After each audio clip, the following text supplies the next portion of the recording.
ഒരു ഇൻഷുറൻസും ഇല്ലാത്തവര് ഇത് കാണുക. എന്തിനാണ് നമ്മൾ ഇൻഷുറൻസ് എടുക്കുന്നത്? ഇപ്പോൾ ഒരു കുടുംബത്തിന്റെ വരുമാനം കൊണ്ടുവരുന്ന ആൾ, ഉദാഹരണത്തിന് എന്റെ കാര്യം പറയാം. എനിക്ക് പെട്ടെന്ന് എന്തെങ്കിലും കാരണവശാൽ മരണം സംഭവിച്ചാൽ വരുമാനം കിട്ടിക്കൊണ്ടിരിക്കുന്ന ആ സ്രോതസ് നിൽക്കുകയും എന്റെ കുടുംബം ആകെ ബുദ്ധിമുട്ടിലാവുകയും ചെയ്യും. ഇങ്ങനെയുള്ള അവസ്ഥയിൽ നമ്മൾ ഇൻഷുറൻസ് ചെയ്ത് വെക്കുകയാണെങ്കിൽ, അങ്ങനെ ഇൻഷുർ ചെയ്ത വ്യക്തിക്ക് മരണം സംഭവിച്ചു കഴിഞ്ഞാൽ നമ്മൾ ചേരുന്നതിനനുസരിച്ചുള്ള ഒരു എമൗണ്ട് ഫാമിലിക്ക് കിട്ടുകയും തൽക്കാലം അവരുടെ സാമ്പത്തിക കാര്യങ്ങൾക്ക് ബുദ്ധിമുട്ടില്ലാതെ മുന്നോട്ട് പോകാനും പറ്റും.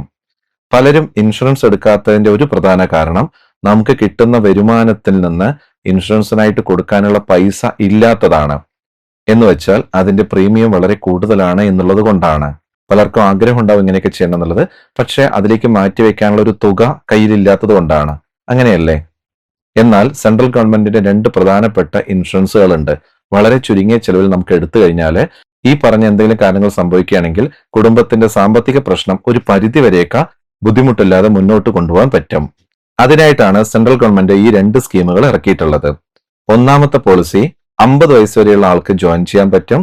എന്ത് കാരണവശാലും മരണം സംഭവിക്കുകയാണെങ്കിൽ അവരുടെ കുടുംബത്തിന് 2 ലക്ഷം രൂപ കിട്ടും.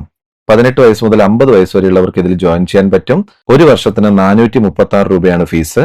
ഒരു തവണ ഈ 436 രൂപ അടച്ചിട്ട് പോളിസിയിൽ ചേർന്ന് കഴിഞ്ഞാൽ ആ വ്യക്തിക്ക് 50 വയസ്സാകുന്നവരെ എല്ലാ വർഷവും അക്കൗണ്ടിൽ നിന്ന് പോകുന്ന പോലെയാണ് ഈ ഒരു ഇൻഷുറൻസ് പോളിസി ഉള്ളത്.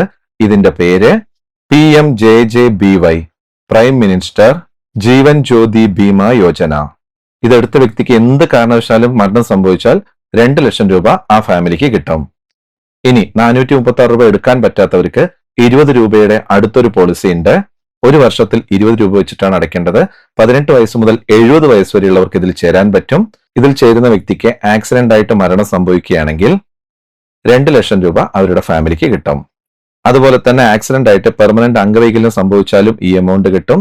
ഒരു കണ്ണ്, ഒരു കൈയ്യ്, ഒരു കാല് അങ്ങനെയൊക്കെ സംഭവിച്ചു കഴിഞ്ഞാലും അതിന്റെ പാതി എമൗണ്ട് കുടുംബത്തിന് കിട്ടും. ഈ പോളിസിയുടെ പേര് PMSBY, പ്രൈം മിനിസ്റ്റർ സുരക്ഷാ ബീമ യോജന എന്നാണ്. ഒരു വർഷത്തിന് 20 രൂപ മാത്രമേ ഉള്ളൂ. ഈ പോളിസി എടുക്കേണ്ടത് നിങ്ങൾക്ക് ബാങ്ക് അക്കൗണ്ട് എവിടെയാണോ ആ ബാങ്കിൽ ചോദിച്ചു കഴിഞ്ഞാൽ അവർ പറഞ്ഞു തരും. ഒരു തവണ അടച്ചു കഴിഞ്ഞാൽ എല്ലാ വർഷവും നമ്മുടെ ബാങ്ക് അക്കൗണ്ടിൽ നിന്ന് കട്ടാകുന്ന വിധത്തിൽ അതിൽ തന്നെ ഓപ്ഷൻ ഉണ്ട്. കഴിയുമെങ്കിൽ ഈ 2 ഇൻഷുറൻസ് പോളിസിയും ചേർന്ന് വെക്കുക. ഇനി 436 രൂപ അടയ്ക്കാൻ ബുദ്ധിമുട്ടാണെങ്കിൽ 20 രൂപയുടെ ആ പോളിസി എങ്കിലും ഒന്ന് ചേർന്ന് വെക്കണേ.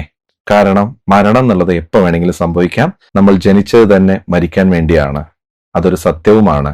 ഇത് എടുത്തു വെച്ചാലേ അഥവാ നമുക്ക് എന്തെങ്കിലും പറ്റിയാലും കുടുംബം തൽക്കാലികം ബുദ്ധിമുട്ടില്ല എന്നുള്ളത് ഒരു ആശ്വാസവുമാണ്. ഓക്കെ.